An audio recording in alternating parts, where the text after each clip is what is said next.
سب سے پہلا ملحوظہ ان پر تو یہی ہے کہ یہ بھی کوئی عالم دین نہیں ہے، یہ بھی کیا ہے؟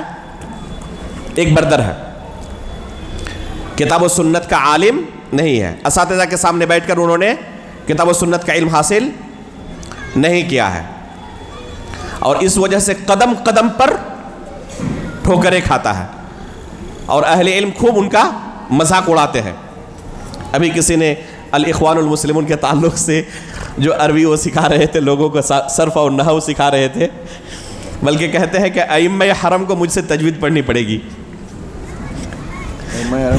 تجوید پڑھنی پڑے گی، تجوید سکھائیں گے ان کو، خود قرآن نہیں پڑھ پاتا۔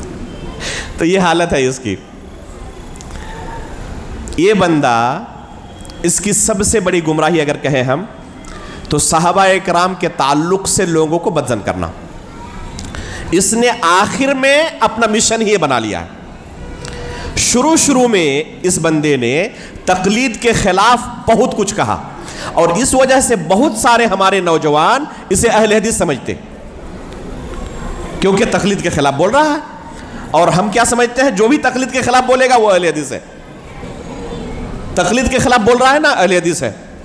میرے بھائیوں، صرف یہی اسلام نہیں ہے، ایک اہم جز ہے، لیکن اس کے علاوہ بھی بے شمار مسائل ہمیں دیکھنے ہیں کہ اہل سنت والجماعت کے منہج پر ہے یا نہیں ہے۔ اس بندے کے مطابق صحابہ اکرام کی سب سے بڑی غلطی یہ تھی کہ انہوں نے ابو بکر صدیق رضی اللہ تعالیٰ عنہ کے ہاتھ پر بیعت کر لی، انہیں اپنا خلیفہ بنا لیا۔ یہ سب سے بڑی غلطی اس امت کی ہے، اس بندے کے مطابق، نعوذ باللہ من ذالک۔ جن صحابہ اکرام کے بارے میں قرآن میں اللہ نے کیا کہا ہے، اللہ کے رسول نے اپنی احادیث میں کیا کیا ہے، یہ بیان کرنے کی ضرورت نہیں ہے۔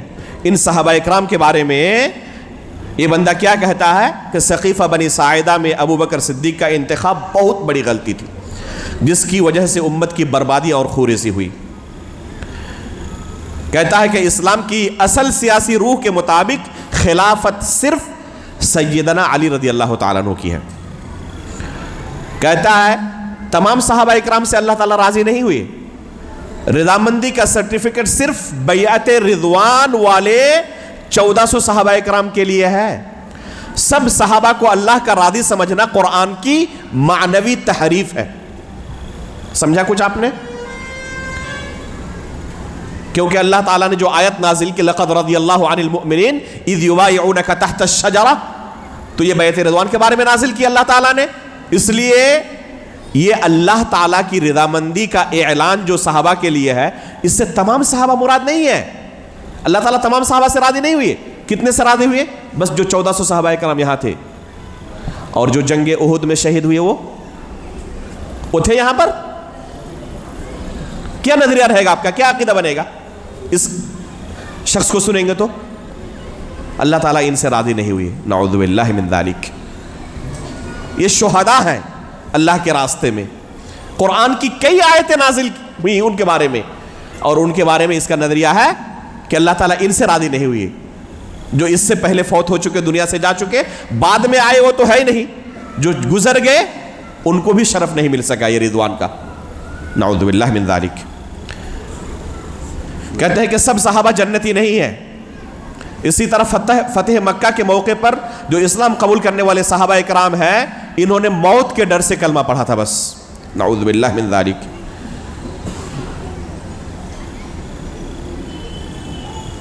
کہتا ہے کہ سیدنا علی رضی اللہ تعالیٰ عنہ سے جو لوگ اختلاف کرنے والے صحابہ تھے، ان کے تعلق سے میرا دل صاف نہیں ہے، ان کے تعلق سے دل میں رنج اور غم ہے میرا۔ خود گواہی دے رہا ہے کہ صحابہ کرام کے تعلق سے اس کا دل صاف نہیں ہے، اور اس کے دل کے اندر بغض ہے صحابہ کرام کے تعلق سے۔ اللہ کے رسول نے کیا کہا تھا؟ آیت الایمان حب الانصار و آیت النفاق بغض الانصار۔ اگر صحابہ سے، انصار سے کوئی بغض رکھتا ہے تو یہ اس کے منافق ہونے کی دلیل اللہ کے رسول نے بیان کیا۔ اور انصار سے اونچا درجہ ہے مہاجرین کا بالاتفاق، یعنی نتیجہ کیا ہوا؟ جو صحابہ اکرام سے بغض رکھے وہ منافق ہے۔ اور خود گواہی دے رہا ہے کہ جو علی رضی اللہ تعالیٰ عنہ سے اختلاف کرنے والے صحابہ ہیں، ان کے تعلق سے میرا دل صاف نہیں ہے۔ خصوصاً اس نے معاویہ رضی اللہ تعالیٰ عنہ کو اور عثمان غنی رضی اللہ تعالیٰ عنہ کو ہدف تنقید بنایا ہے، اور معاویہ رضی اللہ تعالیٰ عنہ کے تعلق سے ایسی ایسی باتیں کہا ہے واللہ زبان پر لانا مشکل ہو جاتا ہے، یعنی اس قدر گالیاں دی ہے کہہ سکتے ہیں۔ ایک یہ شخص اور دوسرا مولانا سلمان ندوی، ایسی ایسی گالیاں دی ہے ان دو لوگوں نے اس صحابی رسول کو کہ اسے نقل کرنا بھی ایک مسلمان کے لیے مشکل ہے۔ تو یہ اس کے کچھ افکار و نظریات ہیں۔ اور اگر 2 منٹ دے تو غامدی کے بارے میں بیان کر دوں، بس 2 منٹ میں، بس اختصار کے ساتھ۔ ایک اور شخص ہے جاوید احمد غامدی، بہت سارے نوجوان ہمارے سنتے رہتے ہیں جو انٹرنیٹ سے جڑے ہوئے ہیں، اور بہت سارے لوگ تعلیم دیتے ہیں ہمیں کہ کچھ غامدی سے سیکھیں کیسے بات کرنی ہے، ہمارے یہاں پہ آ کے کمنٹ کرتے ہیں کہ کچھ ان سے بھی سیکھیں کیسے لوگوں سے بات کی جاتی ہے۔ تو ایسے لوگوں کو ہم اگر بڑے پیار سے منافق کہیں قبول کر لیں گے؟ اصل یہ نہیں ہے کہ کس لہجے میں بات کر رہے ہیں، کتنے پیار سے بول رہے ہیں، کیا بول رہے ہیں وہ اصل ہے، اور کیا بول رہے ہیں ذرا سنیں۔ اس بندے کا کہنا ہے کہ حدیث سے کوئی اسلامی عقیدہ ثابت نہیں ہوتا ہے، حدیث رسول کے منکرین میں سے ان کو معاصرین میں شمار کیا جاتا ہے۔ کہتا ہے کہ دین میں معروف اور منکر کا تعین فطرت انسانی کرتی ہے، فطرت سے اس کی تعین ہوگی کون سی چیز منکر کون سی چیز معروف ہے۔ دیت کا قانون وقتی اور عارضی تھا، کہتا ہے مرتد کے لیے قتل کی سزا نہیں ہے، شراب نوشی پر کوئی شرعی حد نہیں، بلکہ ایک بھائی نے لکھا کہ آپ کو جن چیزوں سے چھٹی چاہیے غامدی کے پاس چلے جائیں، ہر چیز سے آپ کو چھٹی مل جائے گی۔ اسی لیے ان کے فالورز اتنے زیادہ ہیں، جس کو جس چیز سے چھٹی چاہیے گیا ایک بندہ۔ تراویح بڑی مشکل ہے، تو کہ اسلام میں تراویح کا تذکرہ ہی نہیں کہیں، داڑھی کوئی تذکرہ نہیں، یہ اسلام میں ہے ہی نہیں، شراب اس پر کوئی حد شریعت نے نافذ ہی نہیں کی، کسی کو مار دے تو دیت بالکل نہیں، شادی شدہ اور کنوارے اگر زنا کر لیں رجم ہے، شادی شدہ ہے بالکل نہیں، بس 100 کوڑے کھا لو موج کرتے رہو، یہ اسلام ہے اس کے نزدیک۔ اسلام میں موت کی سزا صرف 2 جرائم کی بنا پر ہے، ایک قتل نفس کی بنا پر اور ایک فساد فی الارض کی بنا پر، اور اللہ کے رسول کی صحیح حدیث ہے 3 لوگوں کے بارے میں، اور اس کے نزدیک صرف قتل نفس اور فساد فی الارض۔ دین کے مصادر کے بارے میں کہنا ہے کہ اس کے مآخذ قرآن کے علاوہ صرف دین فطرت ہے اور سنت ابراہیمی اور قدیم صحائف، حالانکہ وہ سب کے سب کیا ہے منسوخ ہو چکے ہیں قرآن کے بعد، اور اس کے نزدیک وہی اصل مآخذ ہے۔ عیسیٰ علیہ السلام کے بارے میں نظریہ کیا کہتے ہیں؟ وفات پا چکے۔